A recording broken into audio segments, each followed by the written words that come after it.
trace-heated pipeline in the world.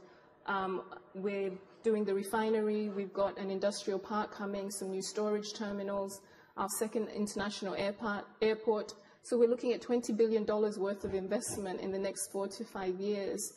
So having the right partnerships is critical for us. And then in balance, managing that resource challenge to get good people to come back, like me, to Uganda to be part of that story. Thank you. So in his opening remarks, Vice President Wang Qishan had a quite prominent mention about climate change. And within a discussion here about energy, I think we have to touch on that at some point. So I'm curious to see what individually and then collectively is the position on what will be done about climate change from the perspective of the companies here on stage. Darren, I can go to you first, otherwise. Sure. Well, no, it's as I said before, we've been engaged in the science of climate change since the beginning with IPCC. We understand it pretty well. We understand the risk there, and we're very clear that the risk, that action needs to be taken to address that risk. And that has been one of the focuses. And as we look at it, we've got a responsibility to help economies grow, to fuel the growth of economies, to help people's standards of living as they rise, to give them the energy that's required for that. And so that's one obligation that we have, we take very seriously. And then the other is, how do you mitigate the impact on the environment and manage the risk of climate change? And our perspective on that is, it's not a zero-sum game. You can do both. You can grow the economy and protect the environment. And the secret to doing that is through technology. And so, as I said, $1 billion a year on technology. A lot of that's driven to try to understand, how do you get lower carbon sources of fuel. The 3 areas, power generation, we're looking at carbon capture and storage as an effective way to go do that. It allows you to use wind and solar, but then have backup capacity that's not emitting carbon. Transportation, you need an energy-dense liquid for commercial fuel. It's not an electric vehicle issue. It's not a light-duty vehicle issue. Frankly, we ran some scenarios that said, if all the vehicles in the world became electric by 2040, what would be the impact on oil demand? You're still at levels that we saw in 2013. Mm-hmm. Why is that? You've got a demand through chemicals and the growth through chemicals, which feeds people's standards of living grow, so they're used for chemical products, and then heavy-duty transport, where there is not a substitute today. So we're doing work in that space to try to supplement the existing alternatives out there to make sure we have a complete set. And then on the industrial front, which is the third source of emissions, the third major source of emissions, there isn't an existing solution set.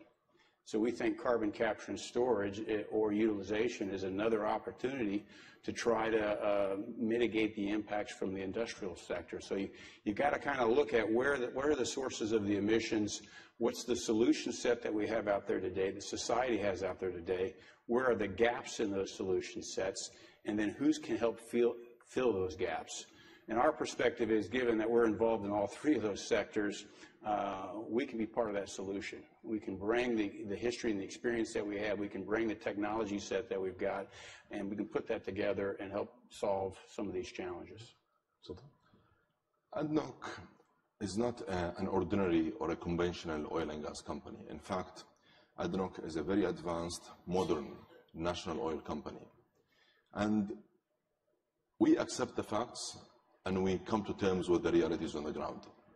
And yes, we do accept that climate change is real and is a serious challenge.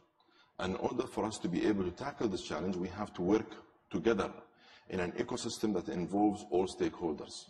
Therefore, in Abu Dhabi and through ADNOC, we have instituted a zero gas flaring policy. We are advancing renewable energy. We were the first to deploy a commercial scale of carbon capture and storage. Today, we capture 800,000 tons of CO2 and transport it for enhanced oil recovery. And we are embracing technology throughout the whole value chain of our business, whether it's upstream, midstream, and downstream. And we're creating the necessary partnerships that will help us mitigate climate change. And we were the first producing oil nation and the first OPEC nation to sign up to the Paris Accord. So I think we have clearly demonstrated our commitment to mitigating climate change, and that will continue to be our a main focus of our strategy in terms of our environmental stewardship as well as mitigating climate change. Mr. Ahmed? Well, we are doing quite a lot to save the environment. You know, number one, if you look at, for example, our refinery, we are starting with Euro 5, whereas most of petroleum products now imported into Africa, they are Euro 3. So that will help in sorting out the problem of the environment. Number two, the gas flaring of this in Nigeria is as high as about 1.3 billion scope per day, and that's quite huge. So by building that gas pipeline, what we are trying to do, when we get 3 billion scope, that can generate about 12,000 megawatts of power, you know, and which is huge, and that's one of the things that we need. Up in the north, we have actually, you know, signed up to start doing 100 megawatts of solar, which is, you know, new. We don't really have, you know, a big solar plant yet in Nigeria, so we're actually putting up 100 megawatts of solar. Today, we operate all over Africa about 12,000 of our trucks. And majority of these trucks, they use bio, they use both half diesel, half gas, natural gas.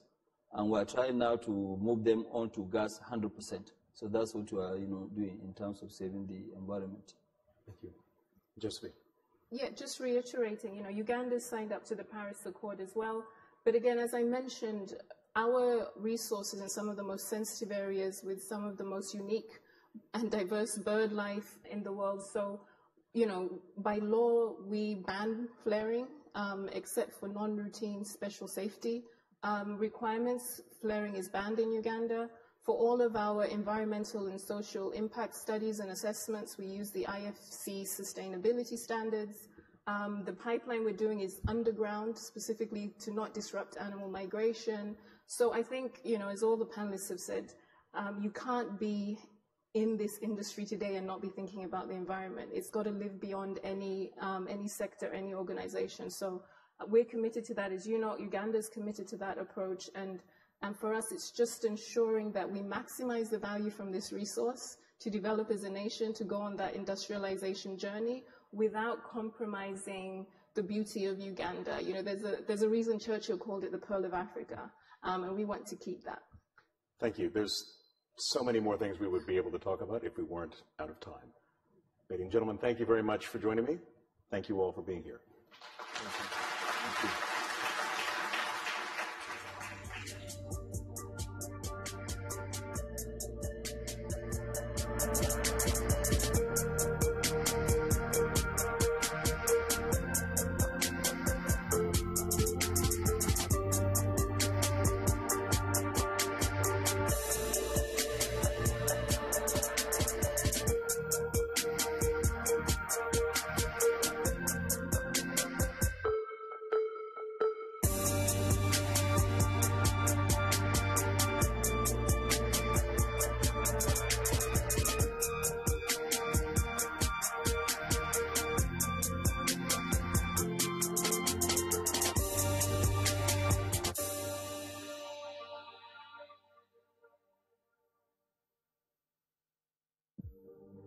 For 4,000 years, Eastern civilizations ruled the global economy.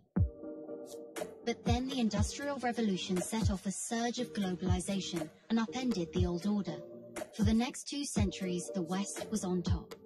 Now, a new wave of globalization is reversing the gains of the 7 leading Western economies. The G7 share of output dropped from almost 60% in 1980 to below 50% today. At the same time, the major Asian economies' share of world output shot up from 16% to nearly 30%. The economist Richard Baldwin calls this the Great Convergence. This transfer of wealth helps explain the...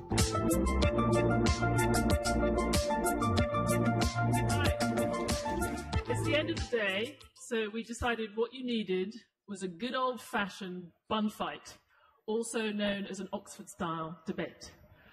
We're going to have quite strict rules for the other side.